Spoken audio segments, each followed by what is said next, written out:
Ô, Fábio, antes de eu entrar para ler superchat, para a gente falar de reforços, que é o que importa e é o que o Vasco precisa hoje, eu queria que você também falasse sobre isso, sobre o Ryan, Marlon Gomes. O que você está achando dessas atitudes aí, pelo menos do Ramon Dias? Que, cara, eu acho que tá fazendo o Vasco jogar, tá? Deixar bem claro isso. Tá melhorando um pouco o time do Vasco. Eu sei que agora você pode falar, pô, tá melhorando, tá perdendo, sim. Mas o erro é da diretoria de ter demorado tanto com um técnico ruim.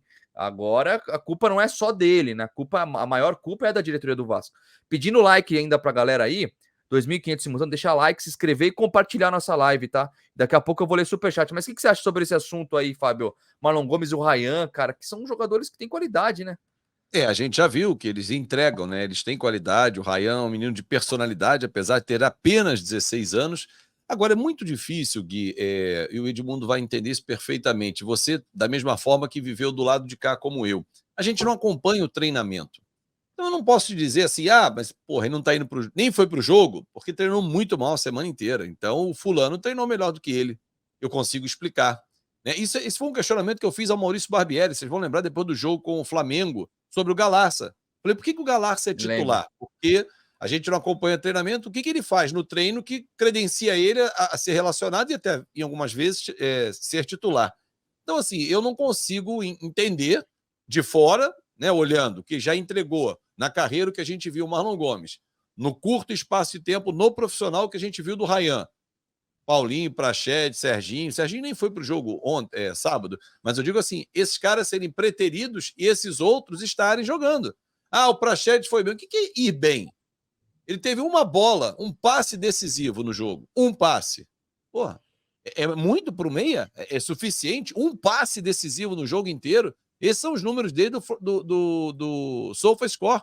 Um passe decisivo, 2 desarmes, uma finalização. São números de um meia. Mas ele teve 86% de passe certo. Sim. Sabe, normalmente, numa estatística, o zagueiro é o que mais acerta passe, porque toca para o lado. Pô, tocar para o lado é mole, irmão. Qualquer pelada, se você for jogar, toca para o lado, vê se você vai errar o passe. Tem que ser muito ruim, para não conseguir tocar do lado pertinho. Agora, tenta uma infiltração. Faz o que o Orediano fez. Aquilo é que é difícil. Aquilo é que é o papel do meia. Aquele 1 contra 1 que foi ele, 1 contra 3, ele foi para dentro, irmão. Foi quebrando ali por dentro e serviu o Peck, que foi por trás da zaga, teve uma leitura correta. O Marlon Gomes pode fazer pelo lado direito um fundo. O Ryan vem por dentro. Então, assim, você abrir mão desses caras, Marlon Gomes estava no banco e o Ryan não foi. Só se o treinamento dos caras tivesse sido muito ruim. Muito ruim. Agora, não. Pode também explicar. O Ryan tem 16 anos. O time está se reformando de novo. Estou montando um novo time. Eu posso queimar o garoto. Ele pode se afundar e o torcedor perder a paciência. Olha, Ramon, talvez ninguém no Vasco tenha a capacidade, até tem, o Abel, o único, que tem a capacidade de explicar que o torcedor do Vasco que mais tem, e aqui do nosso lado tem um, é carinho com quem vem da base e paciência.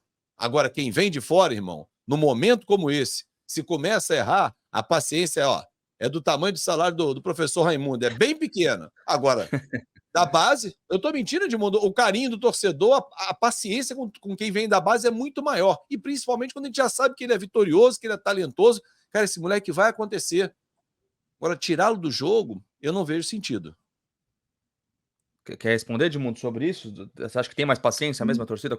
Não tem, com certeza. Tem mais carinho com o moleque, com o menino da base, porque já viu ele produzir muito na base. Então, cria até uma expectativa maior. Depois, a cobrança lá no profissional ela é igual para todo mundo, porque a necessidade dos resultados. Mas o futebol está mais do que provado que não é a idade, é a capacidade, é a competência. Né? E a minha discussão é que eu enxergo mais qualidade no Marlon Gomes e no Ryan do que no Serginho e no Paulinho. Mas parece que, pelo fato de terem sido contratados, eles precisam jogar. No jogo de sábado, minha modesta opinião, eu estou começando a achar, eu nem comecei a minha carreira de técnico, que eu não pretendo ter, mas já tô prestes a encerrá-la. Porque eu não tiraria, por exemplo, o Figueiredo. Minha modesta opinião. correu, deu opção de um lado, deu opção do outro. Quando o time passa a ter um meia, ele não tem o atacante, embora tivesse o Peck, né? Porque o Peck entrou no lugar do Figueiredo. O Sebastião mostrou muita vontade, muita voluntariedade, mas não vi nada demais também tecnicamente. Praxedes, tem muito tempo que não joga, enfim, mas também não vi nada demais. Então, chegam jogadores que não acrescentam o time, né? Por isso eu insisto. Eu estou satisfeito com o trabalho do Ramon Dias, mas ainda é pouco. Ainda é pouco. E agora tem um Grêmio forte, bem treinado pelo Alexandre Mendes, né? Porque o treinador de verdade é o Alexandre Mendes. O Renato Gaúcho é mais aquele cara de grupo, mas é um time forte, um time que sabe o que quer, tem jogada de triangulação, velocidade, tem o Soares, que eu não sei se joga ou não joga, mas enfim, e aí depois é Red Bull Bragantino fora. Eu não estou com a expectativa de que o Vasco estalou o dedo e vai começar o período de vitórias. Posso fazer uma conta rápida aqui, aproveitar só que você está em superchat, está falando de dinheiro. O Vasco trouxe 20 jogadores, né? Mais ou menos isso, né? Com os que chegaram agora. Fizemos uma média de 250 mil de salário. É muito? Não, porque o Pedro Raul, por exemplo, ganhava 500. O Jair ganha mais de 300. O Michael, com certeza. E outros jogadores. Enfim, Alex Teixeira. Vamos pegar uma conta de 5 milhões de reais. Não é nada demais, porque a folha do Vasco está batendo 10. Então, é uma conta bem razoável. Só para que a gente possa entender a incompetência desses caras. Edmundo, vê se você concorda comigo. 5 milhões eu tinha para gastar em salário todo mês. Vamos fazer a conta, já que eu trouxe 20. Eu não trago 20. Lá no início do ano, eu vou trazer 8 jogadores. Como assim? Vou trazer 4 daqueles fodásticos, aqueles de 1 milhão de reais. Porra, um atacante, 2 atacantes você pode trazer por esse valor. Espinha dorsal, né? Espinha dorsal. Um atacante, um 10 e um zagueiro. Pá. Esses são os fortões, né? Os caras grandões. Aí, com esse 1 milhão que ainda sobra, eu trago 4,250. Consegue trazer bons jogadores da América do Sul por 250 mil? Beleza.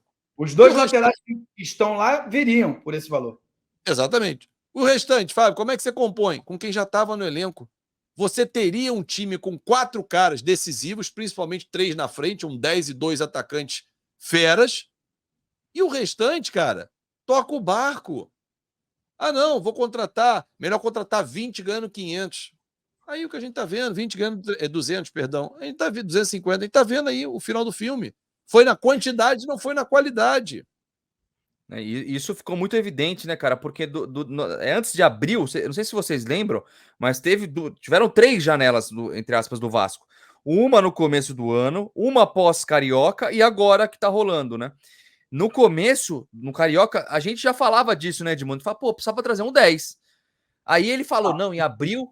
Então, Gui, o Vasco contratou muitos jogadores. E a gente ficou satisfeito com algumas contratações. A gente não pode ser leviano. Só que o Paulo Brax deu uma entrevista dizendo que até abril o elenco estaria completo. Exato. Aí você fala, 90%. 80% a 90%. Ele usava essa. Então, aí você entende o quê? Para o Carioca, tá bom. E o Vasco até fez um bom Carioca, né? Porque chegar entre os 4 é meio que obrigação. Só que o único que não chegou entre os 4 é o Botafogo, é líder do campeonato. Então, a única coisa que eu sei é que no futebol eu nada sei. Só que eu estou com o Fábio. Fábio, eu vou um pouco mais longe. Se você pegar os 20 milhões de reais que foram investidos só no Herediano. A compra dele, A compra dele. Isso. E dividisse isso aí em salários, né? Se isso fosse dividido em salário, parcelados em 12 vezes, né? Você poderia contratar mais 2 jogadores, mais 3 de 2 milhões, de 1 milhão. Eu estou pouco me lixando quanto que o cara ganha. Eu quero saber se ele produz. O problema é que o Vasco contrata jogador que ganha pouco, que não produz nada. É mais caro. É mais caro o que ganha pouco e não produz nada do que o que ganha muito que produz muito. É simples. O jogador que produz muito ganha muito. Se não tiver sacanagem, nos contratos. Sim. E você vê a folha salarial né, Edmundo? A folha salarial do Vasco é alta. Parece que não é isso, tá? Me parece que não é isso.